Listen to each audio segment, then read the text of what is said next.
Which brings us to you, Steve. I mean, the answer is it won't.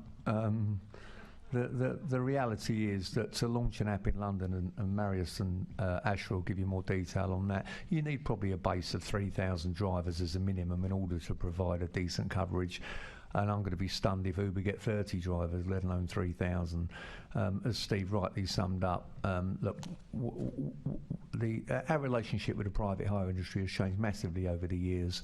I mean, I'm sitting next to Marius. He runs a private hire fleet. He runs a taxi fleet on his apps, as do Bolt, as do Get.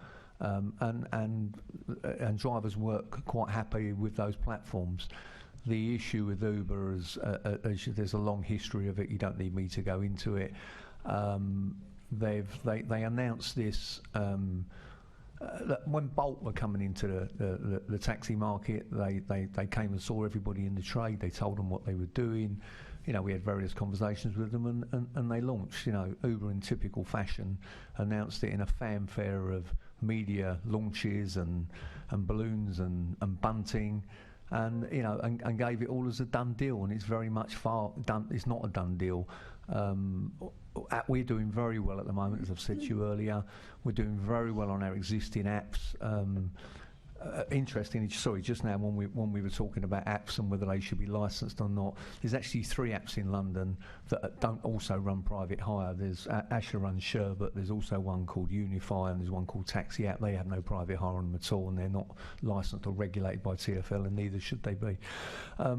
So we've got a good choice of apps, and they all work very well for us. We certainly don't need Uber.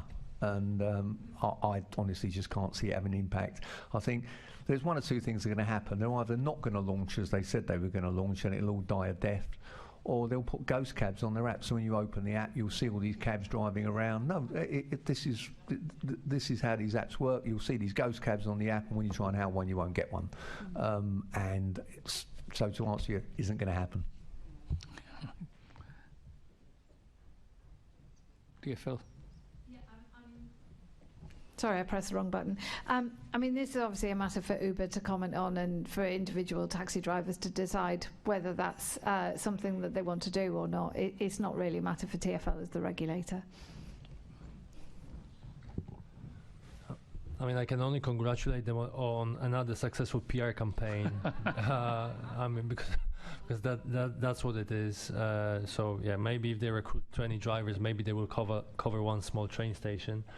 Yeah, we've seen other companies trying to launch in the black app space. We have like as Free now, we never seen any negative impact on our supply, and I really don't expect that drivers are actually going to choose to drive for Uber. We saw a lot of negative feedback.